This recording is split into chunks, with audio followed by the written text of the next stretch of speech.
അവിടുത്തെ ward member Siddique telephone ലൈനുണ്ട്. സിദ്ദീഖ്, എന്താണ് ഈ ദുരിതബാധിതരുടെ ആവശ്യം? ദുരിതബാധിതരുടെ ആവശ്യം എന്ന് പറഞ്ഞാൽ അവരെ ഇതുവരെയും പുനരധിവസിപ്പിക്കാനുള്ള ഒരു ശ്രമവും ഇതുവരെ നടന്നിട്ടില്ല. ഉത്തരവാദിത്തപ്പെട്ട ജനപ്രതിനിധികളും മറ്റ് കളക്ടറും മറ്റ് സബ് കളക്ടറും ഉൾപ്പെടെയുള്ള ആളുകൾ വരുന്നുണ്ടെങ്കിൽ പോലും പക്ഷെ അവര് സംഗതി എന്താണ് അവരെ പുനരധിവസിപ്പിക്കാനുള്ള നടപടി എന്ന് ഇതുവരെയും പറയുന്നില്ല. അത് തന്നെയുമല്ല, ഇവരെ വേദനിപ്പിച്ച ഏറ്റവും വലിയൊരു ഘടകം അവിടെ മരണപ്പെട്ട ബിജുവിന്റെ മരണാനന്തര ചടങ്ങുകൾ നടത്തുന്നതിനുള്ള ഒരു ധനസഹായമോ, മരണപ്പെട്ട ബിജുവിന്റെ ഭാര്യ ഇപ്പോൾ രാജഗിരി ഹോസ്പിറ്റലിൽ ഈ ഇടതുകാല് മുട്ടിന് കീഴെ മുറിക്കപ്പെട്ട് ട്രീറ്റ്മെന്റിലാണ്. അതിന്റെ ചികിത്സാ സഹായം കൂടി ഇന്നലെ ഉച്ചയോടുകൂടിയാണ് അവിടുത്തെ പൈസ 3 ലക്ഷം രൂപ കൊണ്ടുപോയി അടയ്ക്കുന്നത്.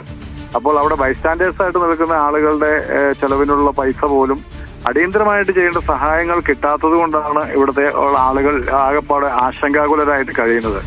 ഇപ്പോ ഇവിടെയുള്ള ഏറ്റവും വലിയൊരു ആശങ്ക എന്ന് പറഞ്ഞിട്ടുണ്ടെങ്കിൽ ഇപ്പോ 3-ാം തീയതിയോ 5-ാം തീയതിയോ പഞ്ചായത്ത് ഇലക്ഷൻ പ്രഖ്യാപിക്കുമെന്നറിയുന്നു. അങ്ങനെ പ്രഖ്യാപിച്ചാൽ പിന്നെ ഗവൺമെന്റിന്റെ ഭാഗത്തുള്ള മറ്റ് ധനസഹായം മറ്റു കാര്യങ്ങളും പ്രഖ്യാപിക്കുവാൻ കഴിയുമോ എന്നുള്ള വലിയ ആശങ്കയിലാണ് ഇവിടുത്തെ ആളുകൾ കഴിയുന്നത്.